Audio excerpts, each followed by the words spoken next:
Greetings, everybody, and welcome to what will be the second virtual Nelson Mandela Annual Lecture.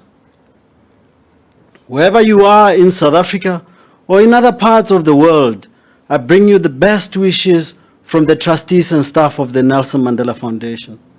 I'm here in the auditorium of the Foundation's Center of Memory, a space which has not changed much since the days Nelson Mandela would use it for his bigger engagements in the first decade of this century.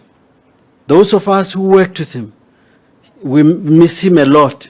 We remember the last time he was in this space when he walked out that door late in 2010, walking with his walking stick out. Little did we know that would be the last time he would be in the building.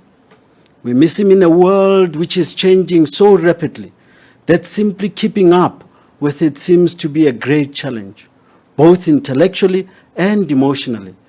It is just over a year ago that the UN Secretary General Antonio Guterres addressed the first virtual Nelson Mandela Annual Lecture and spoke about the need for a new social contract in what he called a new era. Did we imagine then that the next annual lecture would also have to take place virtually in contexts of new COVID strains and continuing lockdowns? For those of us in South Africa, did we feel then even the possibility of the kinds of breakdown in the rule of law which we have experienced in the country recently? What is just beginning to emerge now as a global post-COVID era is demanding of all of us, wherever we live in the world, a willingness to imagine a world organized very differently to the way it is now, and a determination to change our behaviors in order to make a world which is livable for all. A world in which everyone is invested in the future, particularly for those who are still to be born. A world which the rule of law is not restricted in our thinking to a realm defined simply by accountability, order, and the exercise of authority, but instead is fused with a practice of social bonding, belonging, and collective responsibility. As we think back to the events of July in South Africa, I think the temptation is to associate the concept of the rule of law with interventions made by the police, with the deployment of the military, with arrests of those suspected of wrongdoing, with the restoration of law and order. More important for me was the way in which communities stepped up by saying no to violence. I'm reminded of a young person out in Mahikeng, Re Molosankwe, who stopped it all and said, "Not in our name would our town be destroyed."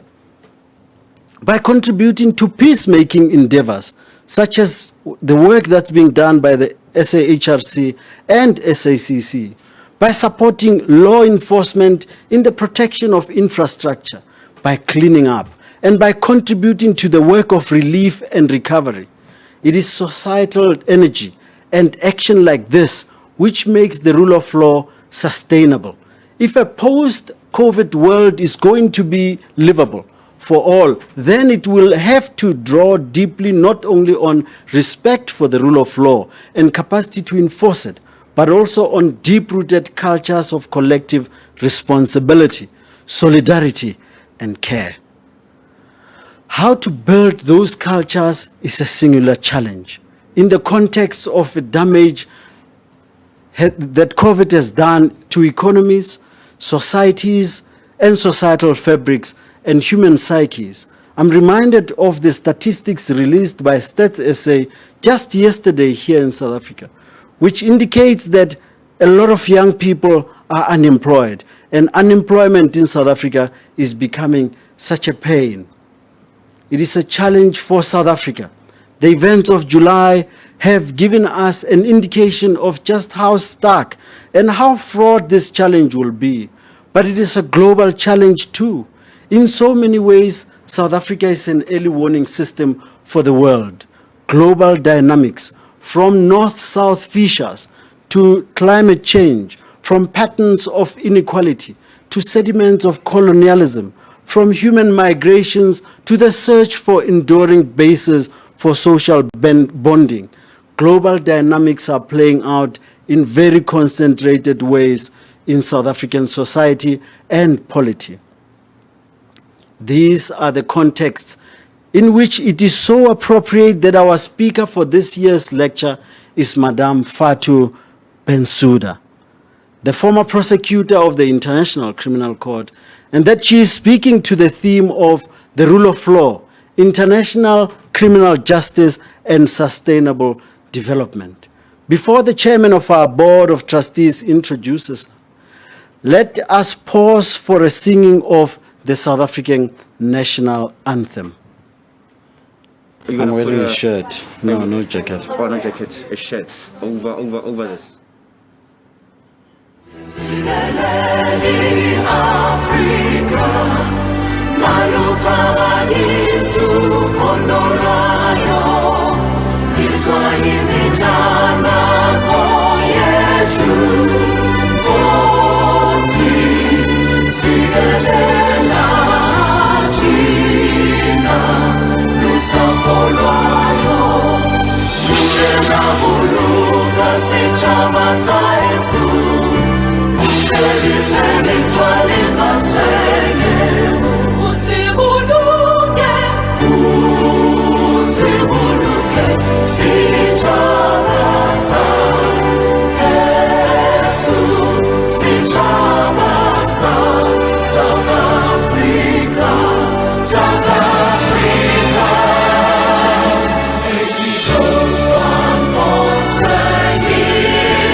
I'm wearing a shirt. No jacket. Oh, no jacket. A shirt.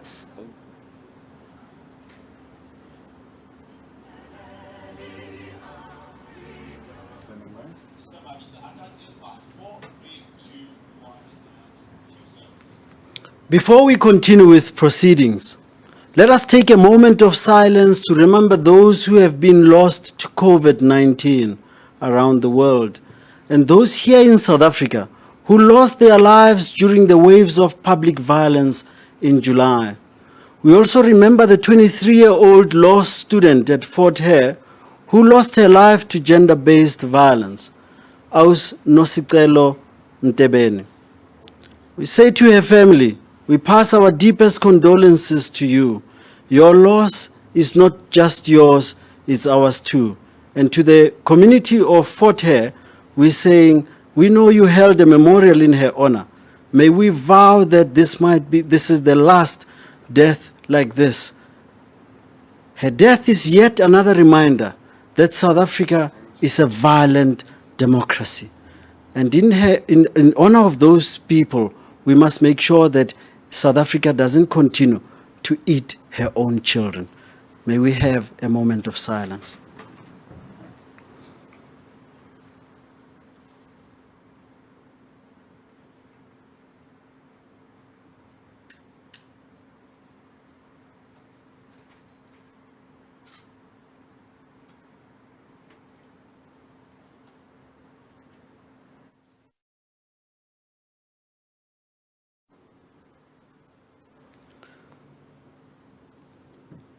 For today's lecture, Professor Njabulo Ndebele, the chairman of the Nelson Mandela Foundation's Board of Trustees, has contributed a pre-recorded message and speaker introduction. Nelson Mandela appointed him as a founding trustee in 1999, and he continues to serve with passion and with purpose. Please join me as we listen to Prof. I'm wearing a shirt. One jacket is shed over this. All who are following today's event from home here in South Africa and from wherever you are in the world.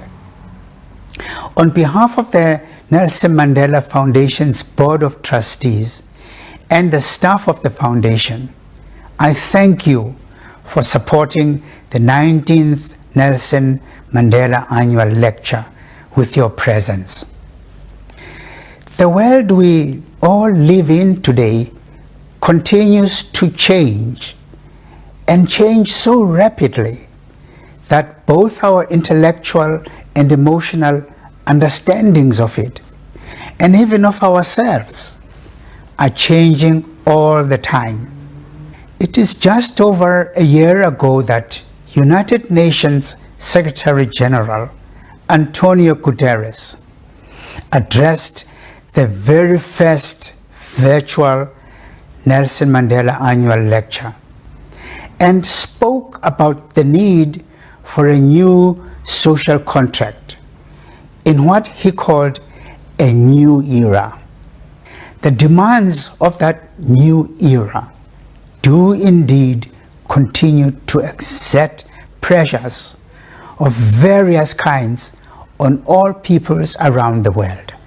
That this year's annual lecture also takes place virtually speaks to the adaptive resourcefulness of the COVID-19 virus to mutate into new and more deadly strains. This has forced us into lockdowns of various kinds as we simultaneously rethink the way we have lived and how we now face the imperative to have to co-create a new world based on an understanding clearer to us as never before. And it is precisely this, that we are all equal as human beings. Perhaps the greatest imperative of the 21st century emerges from that understanding, which is to work together in mutual respect to change the global order profoundly. In South Africa, we have felt the compelling urgency of the demands of that imperative. This happened recently when the one thing that we solemnly agreed would be the foundational basis of how we would constitute ourselves into a nation, the South African Constitution, was brazenly and concertedly attacked. The wave of looting, burning, and other forms of public violence, destruction, and lawlessness, which the entire world will have seen, and which swept two of South Africa's provinces just a month ago, caught many of us unawares. But deep down, as we saw the unfolding chaos, we knew that the kindling for such a fire had been building up over many, many years. The planned, rehearsed, and deliberate disruption of the economic lifelines of our country shocked the entire South African population. Had the perpetrators of these deeds succeeded, they would have demonstrated publicly the blueprint by which they would govern South Africa into a future of more instability, more poverty, more ignorance as the very basis on which they would exercise their control over the South African population. They intended to turn our country into a state without the rule of law. A tin god would have been installed as head of state to become the beginning and the end of his own laws, by which he would preside over a full-blown gangster state. The conditions for looting were created with the intention to expose the needy to the chaos under which they would acquire commodities they desired but could not afford, because they still lived largely in an economic system and the social conditions that undergird it, which, as we all know, were inherited from a long history of colonialism, imperialism, and apartheid. They also banked on the devastations of COVID-19, which have led to massive joblessness and social disruption. The South African Constitution, a living work in progress, was designed to be the sole means by which we could alter many unsustainable legacies of our history. In assisting us to carry out this task, the South African judiciary, through adjudication of the rule of law, which covers all aspects of South African life, has been steadfast in its commitment to ensure the integrity of state governance by calling to account the executive authority to honor collectively, in word and deed, its sworn oaths of office. But it is in the midst and aftermath of the chaos that an amazing social phenomenon occurred. Communities in affected provinces and others around the country came to recognize the organic interconnectedness of the social order in which they lived. In an instance of social insight, they saw that each and every township had a local economy that was the beating heart of their community life. They recognized and began to uphold the reality that it was in the public interest that the neighborhood store, the spaza shop, the local shopping mall, the ATM, the petrol station, the schools, the early childhood development centers, the library, the clinics, the post office, and even the local police station, and the entire municipal infrastructure, which includes electricity, water, sanitation, streets and roads, the trains, buses and taxis, should always remain open for access by community citizens in ways that have been communally agreed to. They also realized something else.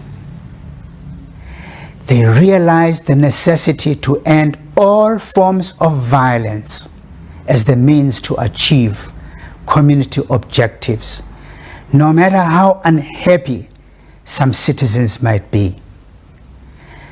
It dawned on our township communities that the governed social order was a public good to be recovered, maintained, and protected. Those of us who live in the current generations carry the greatest responsibility to begin to recreate and restore the integrity of community life to be passed on from one generation to the next. The principle at the heart of social living that township communities have recognized and now uphold is a source of social cohesion that many communities around the country, such as, for example, abahlali basemjondolo, have known all along, But the reality was something the larger population, even the governing party, was slow or failed to learn from. And it is this, that local communities from which countries are built from the bottom up are the true sources of the authority of all elected government. For this reason, it is the solemn commitment and responsibility of all elected government to demonstrate the will and commitment to apply their hearts, their minds, and their consciences to the expressed needs of the communities that put them in office. Our immediate task as South Africa rebuilds, in my view, is twofold. On the one hand, to deal with the recent sabotage and criminality decisively, and on the other, to expedite the systemic changes which we know are unavoidable, and to do so with a sense of urgency greater than ever before, and with the understanding that the rule of law is a central source of social conduct and order. This is also a time like no other before, that in the context of the global impact of COVID-19, the sense of identity that South Africa's township communities have rediscovered is of the kind that all countries in Africa and in what is known as the Global South, its peoples once colonized and oppressed, must themselves recover as the new and purposeful source of authority in the reordering of the global systems of world governance and trade, and the movement of people in migratory patterns that have deep historical origins. The moral and ethical burdens of this history must be carried by the entirety of humanity. All of us who belong to plundered worlds should participate strongly and more purposefully in the reordering of organizations such as the United Nations, the World Bank, the International Monetary Fund, the World Trade Organization, rating agencies, and other global institutions that in many ways have contributed phenomenally to the structuring of unfair systems of global trading that have, over the years, led to a fundamentally unjust world order. The truth of this moment has hit all of us, and it is that all human beings, all other life forms on land, in the air, in rivers, and in the sea, are sacred. The ways in which the world is and should be governed in the ongoing and post-COVID-19 periods should reflect this fundamental learning in this global moment, and to begin to appreciate, reflect, and uphold the priceless value of once despised ancient wisdoms. All humanity should work together to achieve a new world order and free ourselves from notions of modernity that have also induced pernicious forms of blindness. It was precisely such global challenges which led the Nelson Mandela Foundation to invite former International Criminal Court prosecutor Fatou Bensouda to deliver this year's Nelson Mandela Annual Lecture on the theme, "The Rule of Law international criminal justice, and sustainable development. She is uniquely positioned to explore the connections between accountability and sustainability, and between reckoning with oppressive pasts and making liberatory futures. We first became aware of her work when she served in the United Nations International Criminal Tribunal for Rwanda. She has just completed what has been almost 2 decades of distinguished service with the International Criminal Court, including a long stint as the head of prosecutions. She has earned many honors and received numerous awards. We are truly honored to have her with us today. I'm looking forward to Madame Bensouda's lecture with a great sense of anticipation, as are my fellow trustees and the broader Nelson Mandela Foundation family. We welcome her warmly to this platform. I thank you.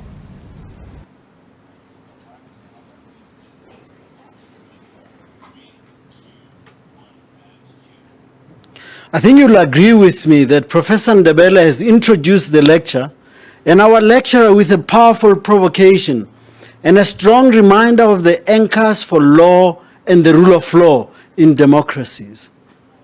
Without much further ado, I want to invite Madame Bensouda to deliver the lecture.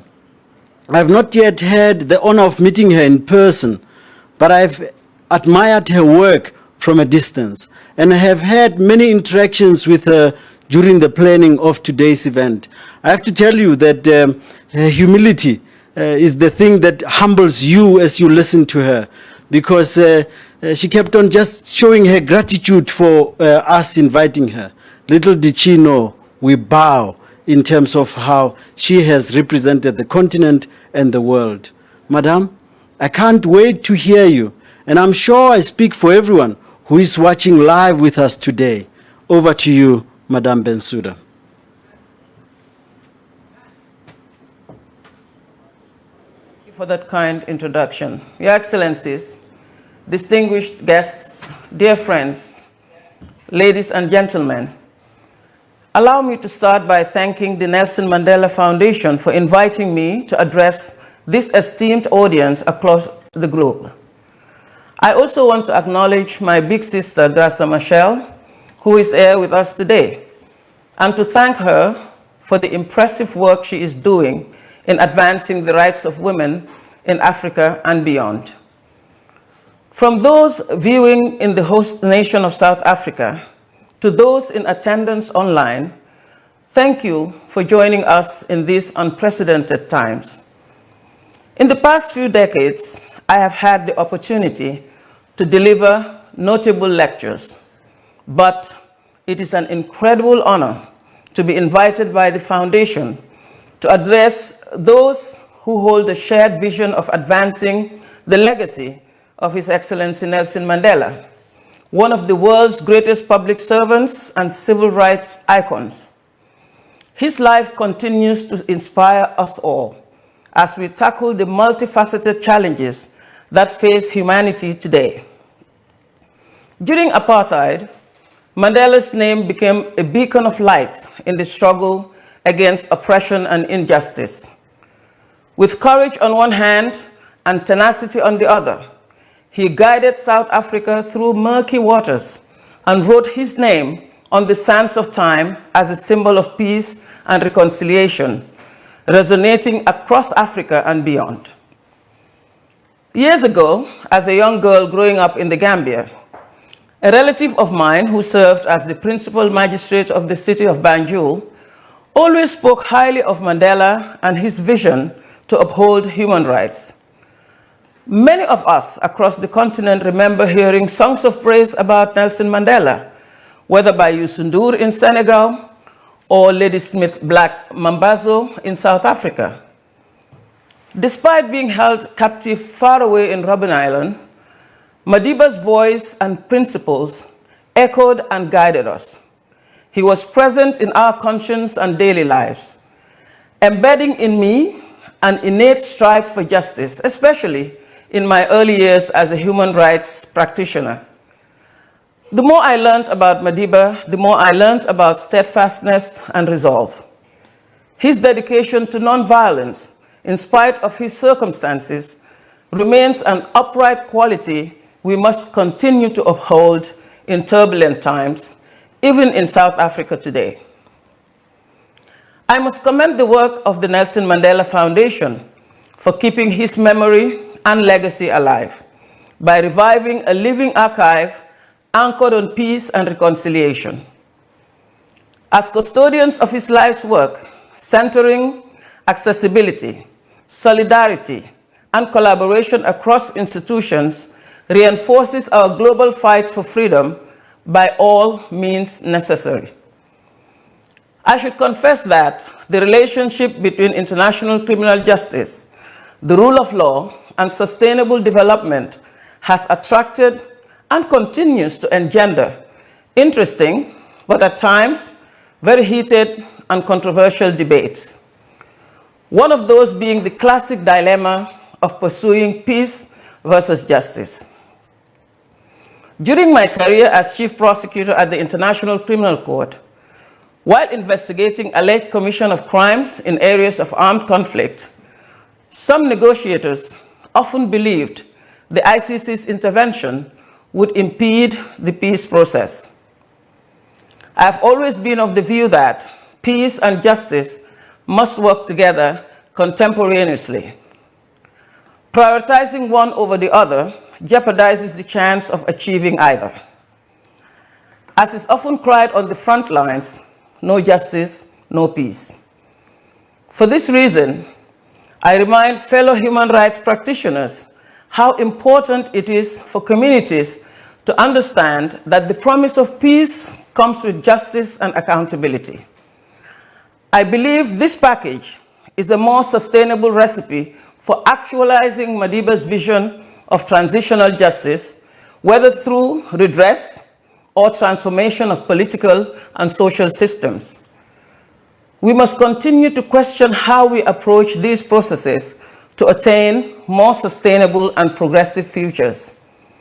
Today, I urge us to collectively examine these probing questions.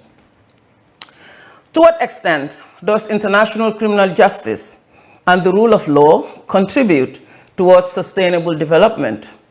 But specifically, how can institutions such as the ICC, whose principal object is to bring to justice individuals responsible for crimes of concern to the international community, contribute to the multifaceted value of peace and sustainable development?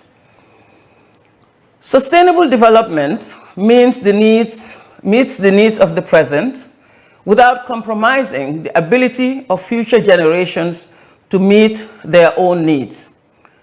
It calls for concerted efforts towards building an inclusive and resilient future for people and our planet. To achieve sustainable development, we must harness our social capital and efforts of civil society on the ground to build a more robust and responsive instruments of change. Goal 16 of the 2030 Sustainable Development Goals identifies 3 key elements, namely peace, justice, and strong institutions. The goal is to promote peaceful and inclusive societies, provide access to justice for all, and build effective, accountable, and inclusive institutions at all levels. And I will address our questions by discussing these 3 themes. Let me start with peace. At a glance, it is evident that conflict is an ever-present process in human relations, with peace being the desired antidote. As a proud African, I want to see Africa, as most Africans do, a prosperous and more peaceful continent in which democratic values, the rule of law, and human rights are respected and advanced. With over 3,000 ethnic groups and a myriad of languages, Africa is amongst the most heterogeneous in the world. However, this seeming blessing has equally fueled past and ongoing conflicts, often fought along ethnic and religious lines.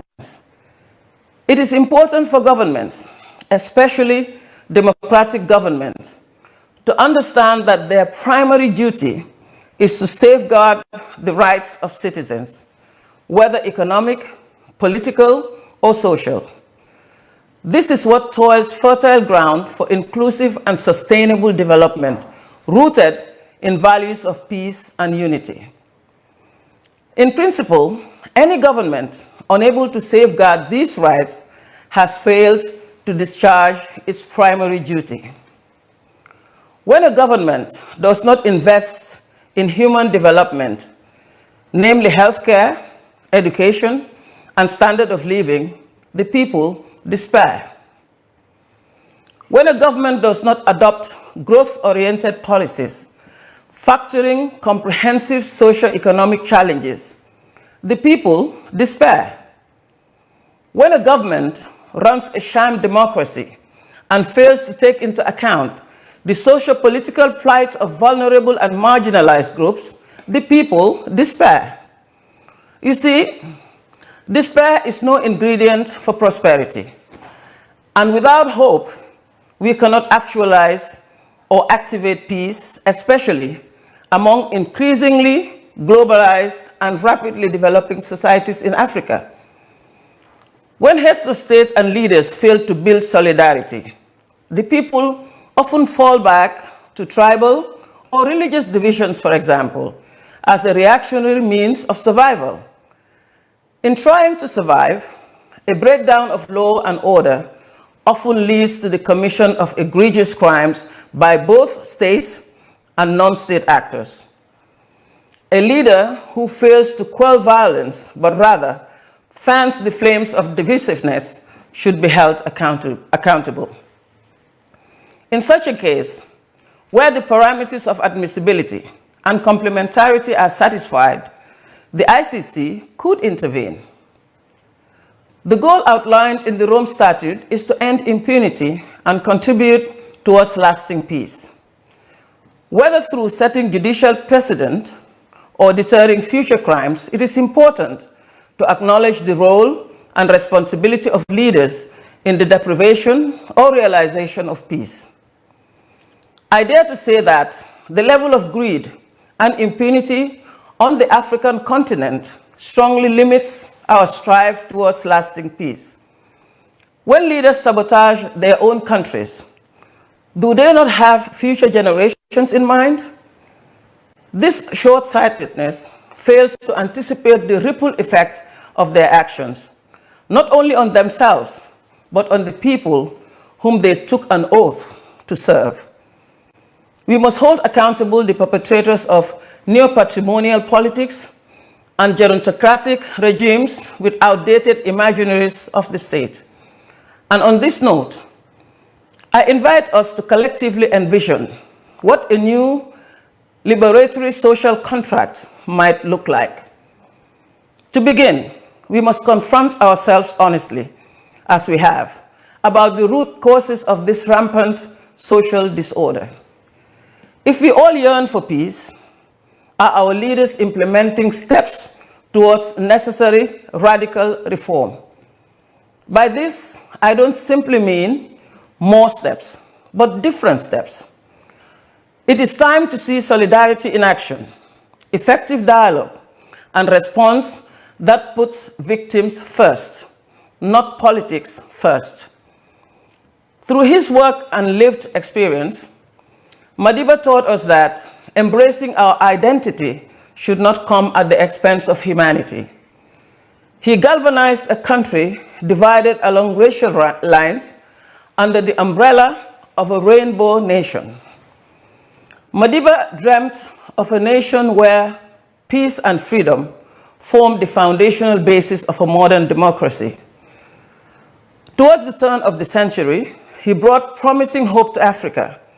The African diaspora and marginalized people across the world. However, as we know, Rome was not built in a day. Recent events in South Africa have shown that there is urgent work to be done to build a more inclusive society.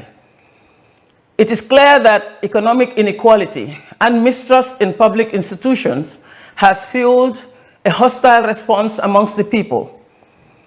The expanding wealth gap is a clear pointer that we must work towards a progressive economic model that levels the playing field. We must work together to keep the Madiba candle of hope burning in a time where multilateralism, neo-apartheid, and weak pillars of accountability continue to impede sustainable development. Despite the many challenges, there is room for progress to reduce inequality, fight corruption, and restore trust. The legacy of apartheid is a vivid example of the urgency for systemic change. However, this reform must be sustainable, meaning all parties must be served, including those in the margins, the victims, the dispossessed, the women, the children. And a propelled spirit of resistance should bring foresight and comprehensive policy building. This also means lifting systematic and institutional barriers by providing equal opportunity for all members of society, including women, in critical decision-making to thrive, reach their full potential, and to succeed. We have a collective responsibility to advance gender parity in Africa and beyond. It has been a commitment of mine to champion the rights of women and children, and increasingly those of younger generations. When the youth are disregarded, both imminent and future progress is stifled. This is a threat to future economies and the sustainable development of our continent and the world. A new liberatory social contract, therefore, would see a world where young people have a seat at the table and they speak boldly on issues which impact our collective futures. In a world where we must learn to coexist in mutual respect despite our differences, we are tasked with the responsibility not just to learn, but to unlearn, to break generational cycles as a form of catharsis.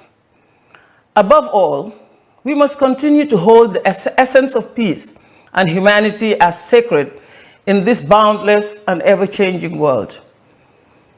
A new social contract would require convergence, solidarity, and collaboration between government, non-state actors, and civil society. This calls for not only more institutions, but better and stronger institutions, ones not riddled in identity politics, but driven by the rule of law. Turning to strong institutions, one thing I often say is, the law is my boss. This motto reinforces the concept of the rule of law in my experience as a justice and human rights practitioner. In many parts of the world, bureaucracy has brewed a culture of adopting legislations without implementations. Oftentimes, the concepts underpinning these laws, such as peace and justice, seem abstract, cliché, and detached from the desperate daily needs of the masses. The power of strong institutions lies in their ability to activate these concepts from theory into practice through swift and efficient systems. In my line of work, I have witnessed the ramifications of lack of rapid response to victims and the trauma it brews over generations.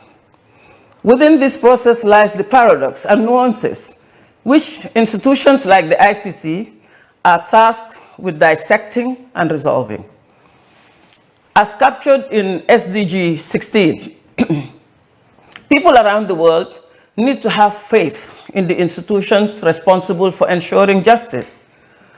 Strengthening institutions with a commitment to ensuring their independence, impartiality, and ability to achieve set mandates must be the driving force and the rationale behind coordinated policies at both domestic and international levels.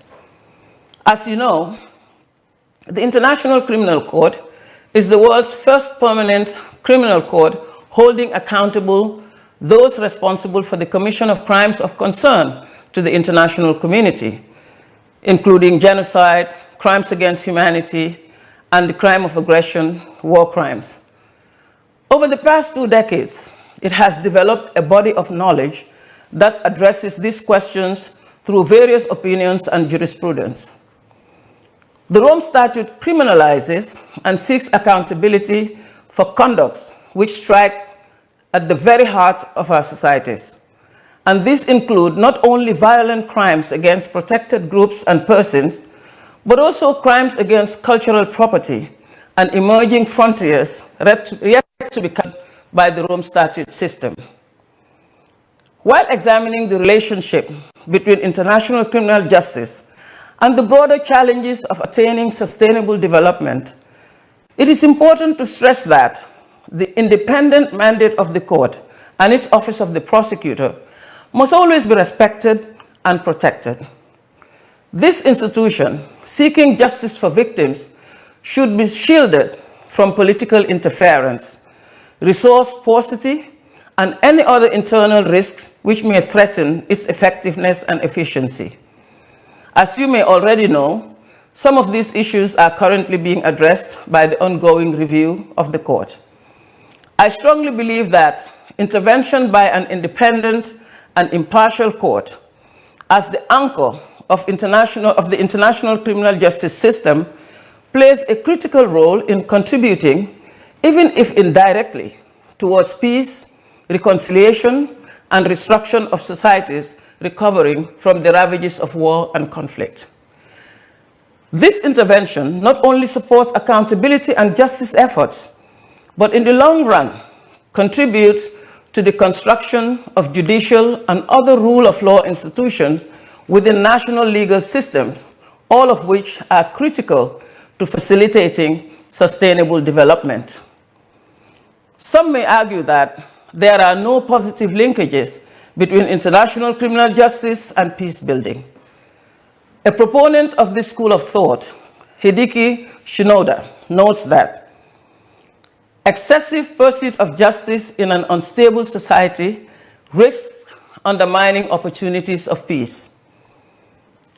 In opposing the signing of the Rome Statute by the then President Clinton of the United States, one commentator specifically argued that, and I quote, "The ICC, the wrong instrument for dealing with large-scale war, devastation, destruction, and crimes against humanity. Developing stable democracy societies and limiting the loss of life require prudent political calculations, not judicial findings." He further stated that judgments about individual guilt can point in one direction, and judgments about political order and the promotion of peace and democracy can point in another. End of quote. As the ICC engaged in its first situation in Uganda, some vehemently criticized the court for allegedly impeding the peace process in northern Uganda by its issuance of arrest warrants against the key perpetrators of crimes in the region. The criticism and fears surrounding the ICC were aggravated by the fact that the alleged perpetrators had refused to sign the peace agreement to benefit from amnesty in Uganda as long as the warrants of arrest were still in place. These views were and still remain contradictory to the soul of the Rome Statute. The adoption of the Rome Statute demonstrates the clear determination of the international community to put an end to impunity for perpetrators of atrocity crimes that threaten the peace, security, and well-being of the world, and by doing so, aid in their prevention. Let me recall here the immortal words of Kofi Annan. He said, "We have little hope of preventing genocide or reassuring those who live in fear of its occurrence if people who have committed this most heinous of crimes are left at large and not held to account. He continued, "It is therefore vital that we build and maintain robust judicial systems, both national and international, so that over time, people will see there is no impunity for such crimes." End of quote. If we flip through the pages of history, we are constantly reminded that there can be no healing without peace. There can be no without justice, and there can be no justice without the rule of law. In commemoration of the 1994 Rwandan genocide, the UN Secretary General underscored the importance of justice and accountability in the following words. He said, "Exposing and holding perpetrators, including their accomplices, accountable, as well as restoring dignity of victims through acknowledging and commemorating their suffering, would guide societies in the prevention of future violations." It is therefore important for policymakers, legal practitioners, and all relevant parties to continue exploring innovative ways to strengthen national institutions, including through international cooperation, building capacity with the weapons of the law. There is need to improve how we approach our pursuit of justice in a concerted effort to build solidarity. When we build on lessons learned and best practices, it sets the stage for innovative and sustainable solutions to the types of challenges we have illustrated today. As you know, the effects of war have intra- and intergenerational repercussions. But how can the long arm of strong institutions avert and mitigate some of the consequences? When considering the rights of future generations, those that include the long-term protection of humanity through robust and sustainable mechanisms, we must adopt a new precautionary principle, evolving from the punitive law, which punishes after the fact, to anticipatory law aimed at prevention. Globally, the number of people fleeing war, persecution, and conflict currently exceeds 70 million. To combat this comprehensively, new systems must involve diverse factions of society, including across borders. At the core lies the safeguarding of future generations, the young torch bearers of tomorrow. According to UNICEF, about 33 million children have been forcibly displaced worldwide by violence and conflict, with an estimated 19.4 million of them within their own countries. Furthermore, crimes against children involving the use of child soldiers, for example, call for urgent action at all levels.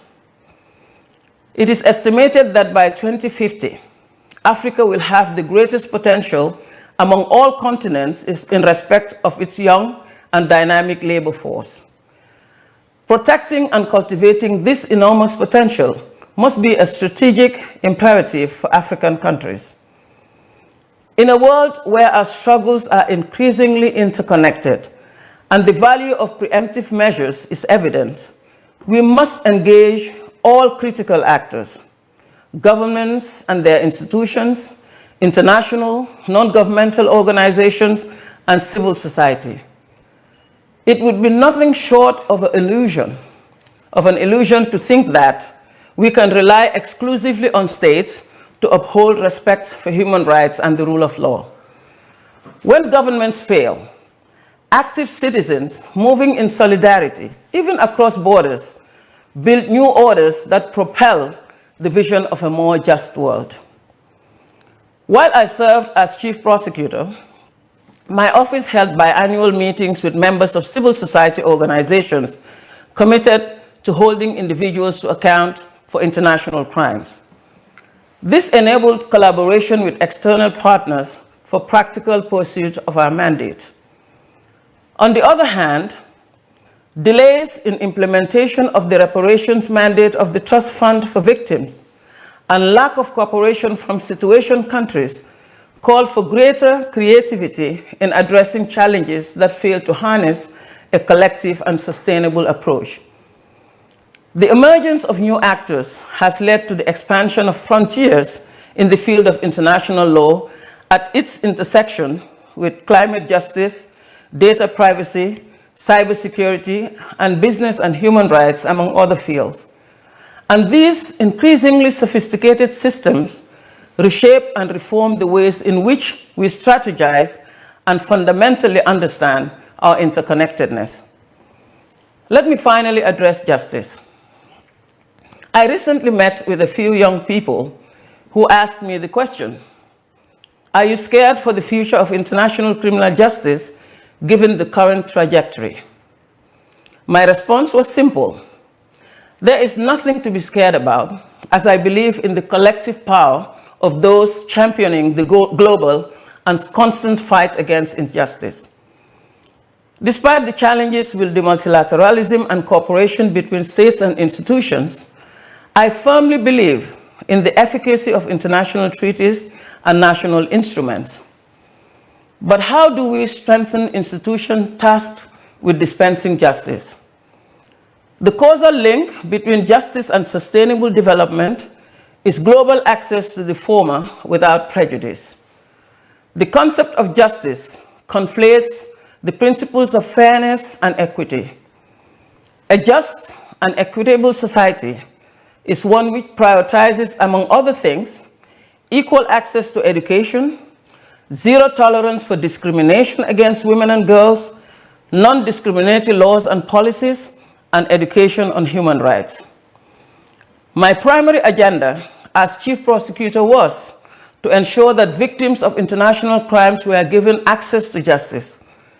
I was certainly met with adamant resistance, needless to recall all the details. The reluctance and rejection of the ICC jurisdiction also contributes to the denial of justice, especially where national systems are unwilling and unable to dispense justice. This is a tool politicians and governments use to prosper their own agenda, even when allegedly committing atrocity crimes. Accessibility to forms of redress is a crucial aspect of sustainable development when it comes to justice. And during my time at the ICC, one of the main challenges the court and may continue to face is dissemination of knowledge about the court's jurisdictional parameters and function. The ICC is a court of last resort. It is an extension of national judicial system in the fight to end impunity. The Office of the Prosecutor liaises with domestic systems by encouraging and supporting, in the context of its core activities, genuine national proceedings and dialogue with states. The ICC is not designed to replace national systems, nor is it designed to take over what is primarily their responsibility to investigate and prosecute serious crimes of international concern. It is therefore important that, at the national and regional levels, awareness is raised about how strong institutions working in collaboration can produce better outcomes in the fight against injustice. Various campaigns labeled the ICC as a white man's court on the false premise that the court targets African countries and leaders, but not their global counterparts. This fallacious and unjustifiable claim pushed some African states to attempt to withdraw from the Rome Statute. However, it must be said that there can never be an excuse for impunity. Victims should never be re-victimized. And what surprised me the most about the above events was the lack of discussion around justice for victims of these alleged crimes. The failure to center victims when seeking justice can deter this critical debate from the essential. Your Excellencies, ladies and gentlemen, dear friends, let me conclude. There is more work to be done. We must pursue peace by upholding the rule of law through strong institutions and strive towards a more just world. I remember hearing stories of how Madiba reacted to maltreatment by prison personnel, saying, "General, I want to say one thing to you. You are a general on the other side, while I am a commander on this side. When we have fought it out and reduced our country to ashes, it would still be necessary for one to accept the surrender from the other, whoever wins or whoever loses. But how we would behave at that moment of surrender would be determined by how we have treated each other now. These are the words of Madiba. Only someone with such integrity and foresight could sustain Madiba's frame of mind. He understood that burning bridges, while always an option, was not a viable alternative in the given circumstance. Preserving these ideologies, as effectuated by the work of the Nelson Mandela Foundation, defines how we recount history on our own terms and shape young minds of today for tomorrow. So I implore us to ponder the bigger picture and embrace the goal of peace, justice, and sustainable development within the framework of strong institutions. Let me end by asking, what is your contribution to sustainable development? We must remember and uphold our collective and individual roles as responsibilities as active citizens of the globe. How we choose to come together in solidarity to build systems of accountability that strive towards peace and justice can truly forge transgenerational impact and sustainable change. Again, I quote Mandela, as he said, "This great rock of Kunu, it is in your hands to make a difference." That's what he said. And for us, ladies and gentlemen, I do acknowledge that much work has been done, but there are miles to go still before we sleep. I thank you.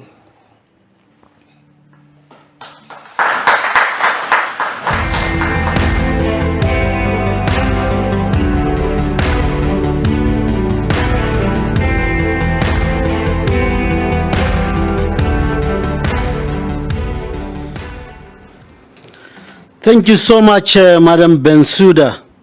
I could stand here for the whole afternoon just reminding us of how strong your message was. You were willing to say the unsayable, that the long walk should continue even when we are tired, that we must unlearn. And the key question that you left us is, what is your role? What is your contribution? Are you one of those who stand by and just critique those who are doing a lot and just criticize and criticize without contributing anything, nor showing your hand? We must unlearn that culture, that convergence and collaboration is the future, but that we must not do more. Rather, we should build better and stronger institutions. As I was listening to you, it was as if you were speaking directly to South Africa. That efficiency of systems is critical for the future of our country. So thank you so much again for also dealing with the issues that we have been dealing with. Thank you for a very rich and thought-provoking lecture that you have been giving us. We are really grateful for the work that you do. I think I'd like to now introduce the next person who's going to be running the next session, which is Lwando Xaso. As you know, Lwando is someone we have worked with on a number of projects in recent years. She's a lawyer, a social commentator, and an activist. You're going to feel her activism just now. Her role at the Constitution Hill Trust has seen us collaborating this year on a series of dialogues to mark the 25th anniversary of South Africa's Constitution. Over to you, Lwando. Thank you so much, Mr. Hatang, for your very warm introduction. What an urgent and timely message from Madame Bensouda, reconciling peace and justice, the necessity of the rule of law, on this, the 19th Nelson Mandela Annual Lecture, and also the 25th anniversary of our Constitution. On a personal note, Madame Bensouda, my peers and I were in law school as you started your career at the ICC, and we were young practicing lawyers when you were made chief prosecutor, and your example allowed us to set our sights higher. Our friends on Twitter have throughout your lecture been submitting their questions. They wasted no time. And I'm not surprised considering that all the issues addressed in your speech have been bubbling under the world over, and particularly in South Africa. So it's my honor to pose some of these questions to you, mixed in with my own questions, of course. Okay. I'd like to start by congratulating you and your team for the Nobel Peace Prize nomination. Considering the challenges you have faced, the complexity of your work, what does this nomination mean to you at this moment? Thank you very much, and also thank you for the encouraging words you've just said. I believe that we have a responsibility towards the younger generation, and that we must send always a positive message for them to follow, so that when we hand over the baton, you also will be quite prepared to take this on. It's a joint responsibility. So thank you very much for that. This nomination, you talked about the Nobel Prize nomination, I am extremely grateful for. And just the nomination in and of itself, I think, is an acknowledgement of the work that together with my office, we have tried to do in the past 9 years that I was prosecutor of the International Criminal Court. Together with my office, we've worked very hard against many odds, and against many challenges, but always with the vision that the law must rule. Always with the vision that we have a mandate to execute, to be able to ensure that the victims that cry out for justice will have that chance and the opportunity, and those who perpetrate these crimes must be held accountable. And for us, this is what has always guided us, amidst, I must say, great political challenges and attacks. But as I said, we always have stood the ground, and together with the office have really tried to push the barriers as high as possible. And so this Nobel Prize nomination is really sort of even a vindication, but also an acknowledgement of the work that has been done. And I am extremely grateful. I know those that I've left at the office as well, who worked with me side by side, are extremely grateful that this recognition has been made. Thank you so much. Just know that we are rooting for you and your team, and hopefully you will win. If you don't, your work speaks for itself. If I'm not mistaken, this is your first major address since leaving office, and I'm sure joined by many others that we're so grateful that you've chosen South Africa as the platform from which that you have addressed the world. And just to address the elephant in the room, that South Africa has had its own run-in with the ICC, with the court. There's been some contention in the last couple of years. But this hasn't always been the case. When the court was established, when the Rome Statute was ratified, African countries were some of the first countries to actually ratify the Rome Statute, with Senegal being the first. We were in the top 10 of the countries to ratify, with Nelson Mandela as our president, and him saying that perhaps if this court had been established earlier, some of the inhumanity that we have experienced on this continent wouldn't have happened. So there's been a lot of backing. But then if we fast forward to 2016, we start seeing the rumblings of maybe African countries should withdraw from the Rome Statute. Countries like Burundi, your home country of the Gambia, South Africa, Namibia. What do you think led to that, starting with the support in the early days and then to the contention? What would you attribute that tension to? And what would you say to some South Africans who think that because we have our own strong judicial system, that maybe we shouldn't be part of the Rome Statute? First and foremost, I have to commend Africa and the role that Africa has played in establishing this International Criminal Court. Africa has played a great role, and I could stand here till the end of this lecture to demonstrate the various ways in which Africa has supported the court, not only in establishing it, being the last states to have make that push, final push to ratify for the, to meet the threshold for the court to come into existence, but also the fact that the first cases for the ICC were because Africa trusted the court enough to refer cases to the ICC. So as opposed to what people do say that all the first cases were there, I always try to remind that it is as a result of the referrals, African countries requesting the ICC to step in, to intervene, to investigate and prosecute. That is why the first cases started there. And then we also can say that during my time at the ICC, most of the cooperation I sought was going to African states. And I can tell you that most of that cooperation that came back positively, and it was from African states. Of course, there were occasions when they were not in a position to do so, but I can tell you that there was strong cooperation from African states in support of ICC's work. So having said that, as you said, fast forward to in 2016, I want to first and foremost say that by the nature of what ICC does, the scrutiny that ICC imposes on heads of states, on leaders, on political leaders, non-state actors, that scrutiny will continue to receive a pushback. And this is actually what happened. And this pushback, I'm not only saying that it comes from Africa. It came from Africa at the time it did.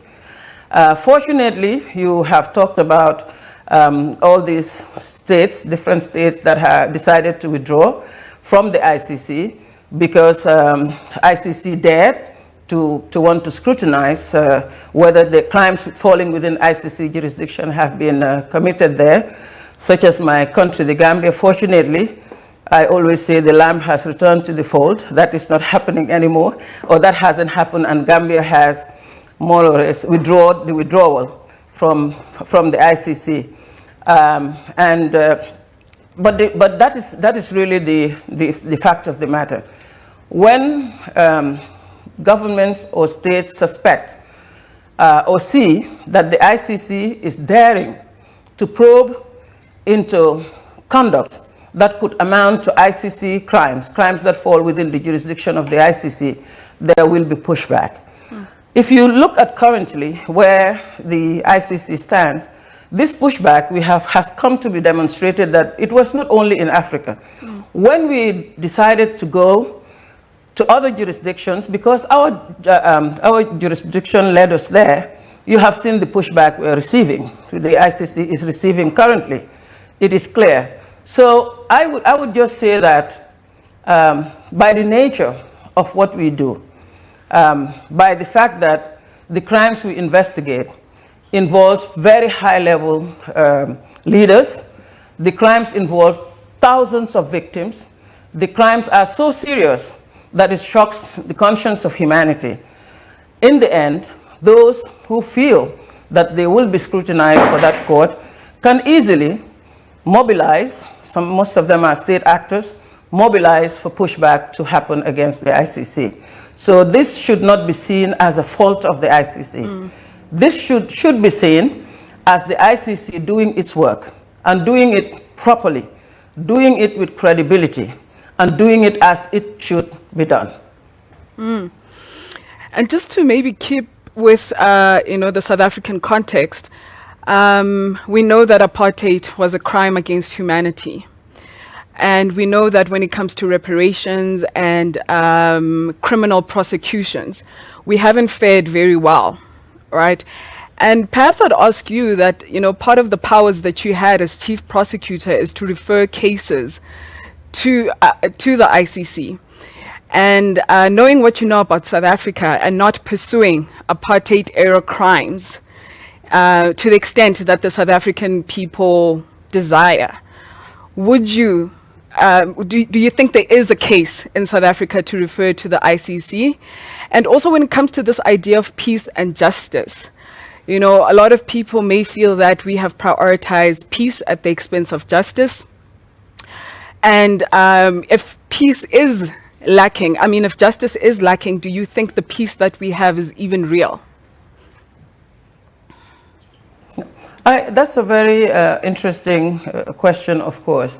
And I probably wanted to draw your attention to the fact that the ICC came into existence in 2002.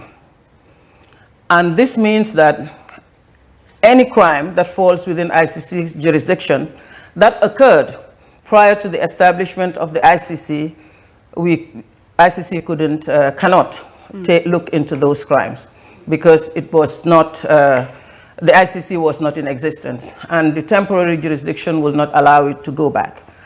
But also, I do know and I'm aware that South Africa had made attempts to address this issue in whether it's through transitional justice or in other form.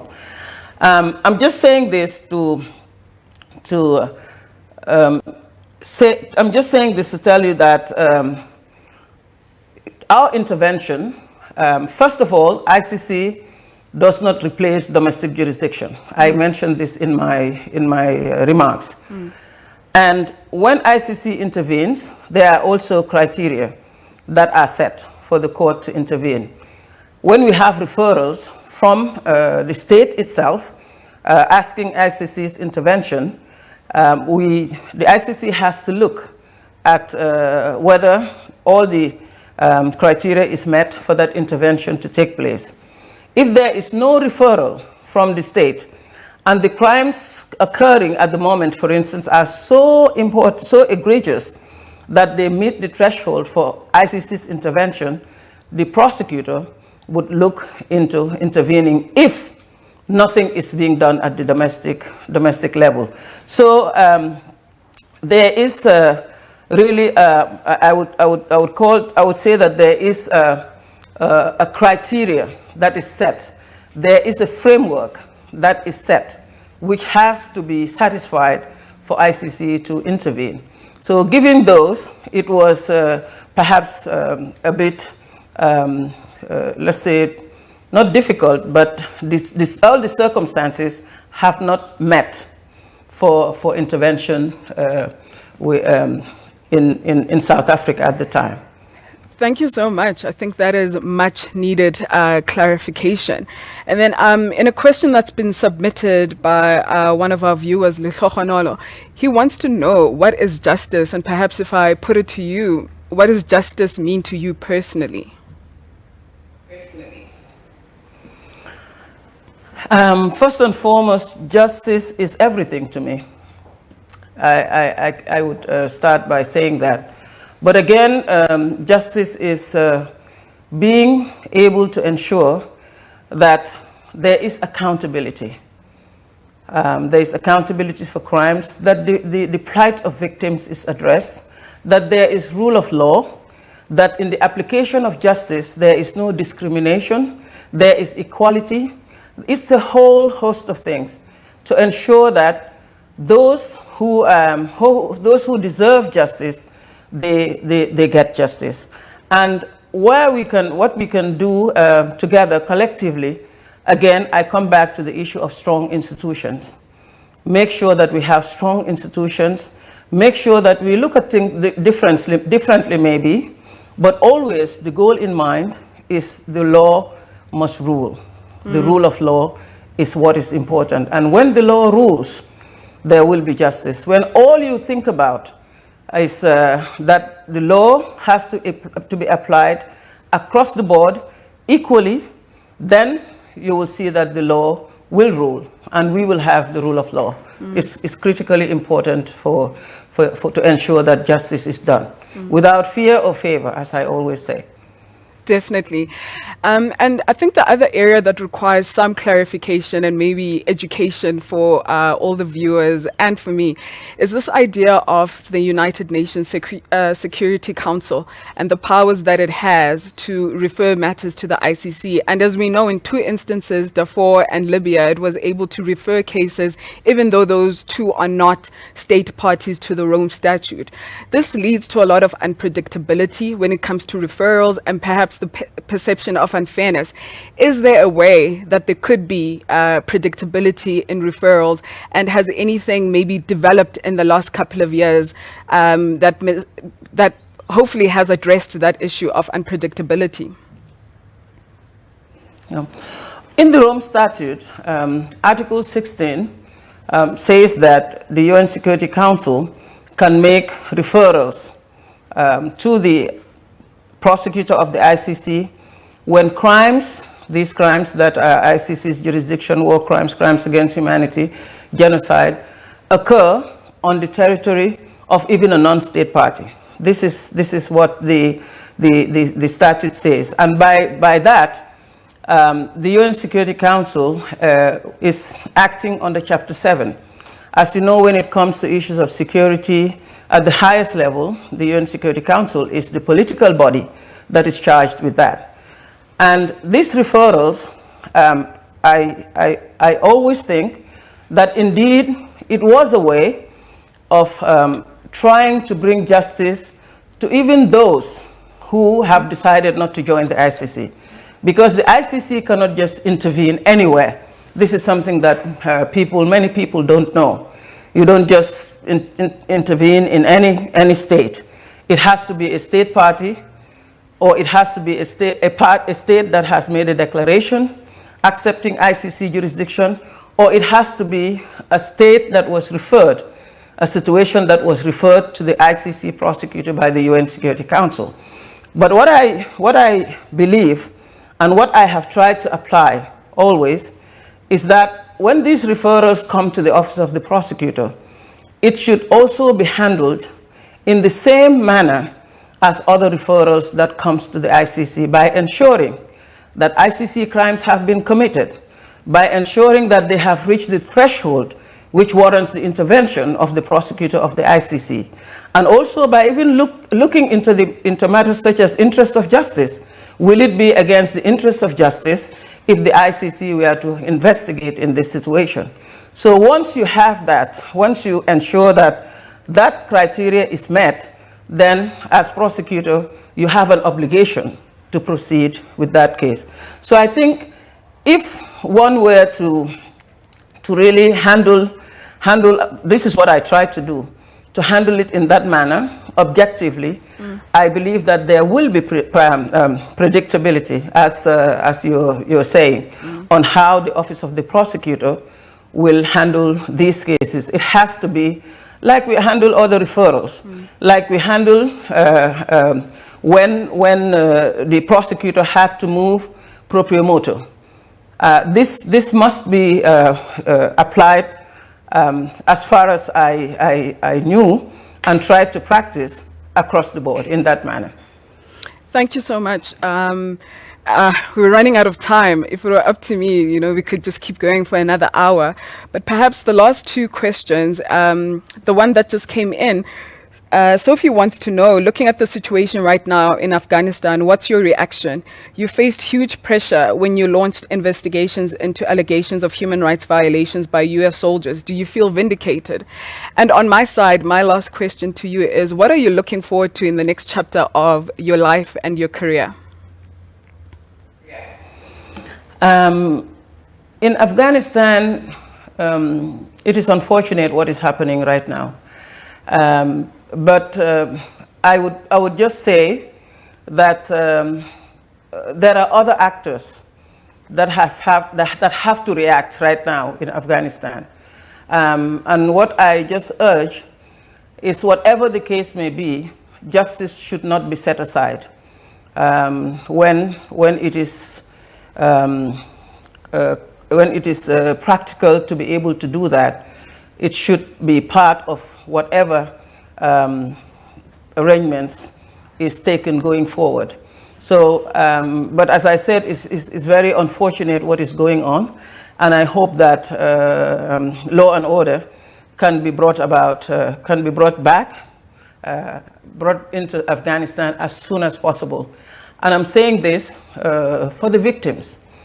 I am a victim-oriented person, and I know that when all of these, when crimes are committed, really those whom we should consider as front and center is those who have suffered these crimes.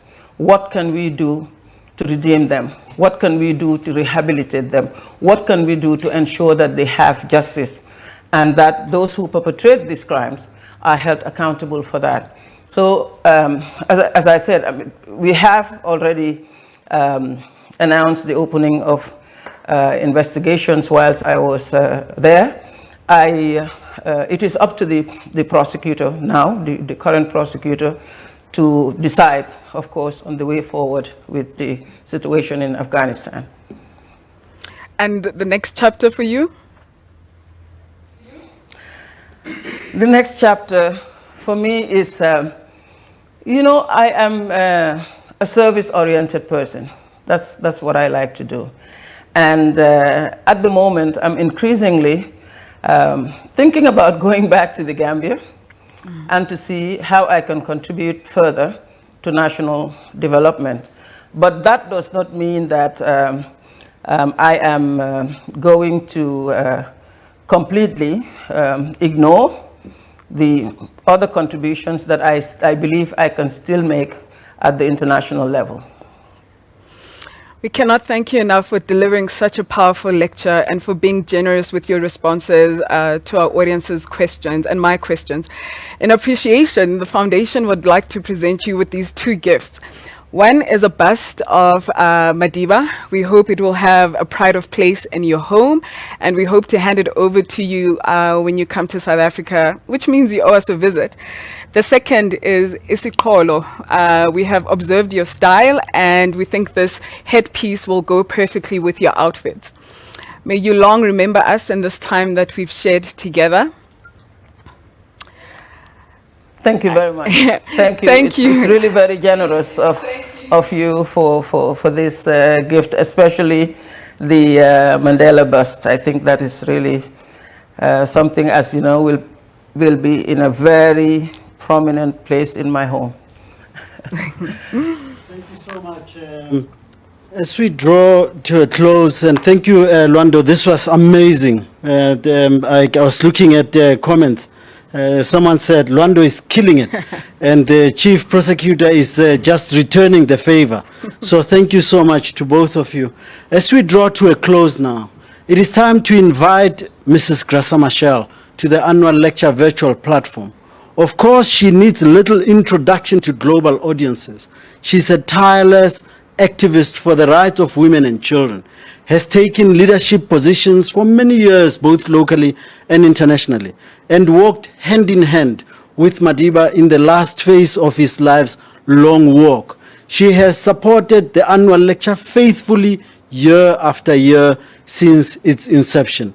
We are very grateful to you, Ma'am, for being with us remotely today from Maputo and for agreeing to offer a closing reflection. I have to tell you that Ma'am was here a couple months ago. She was at pain that she wouldn't be here physically. So we know your pain, and thank you so much for delivering your closing remarks.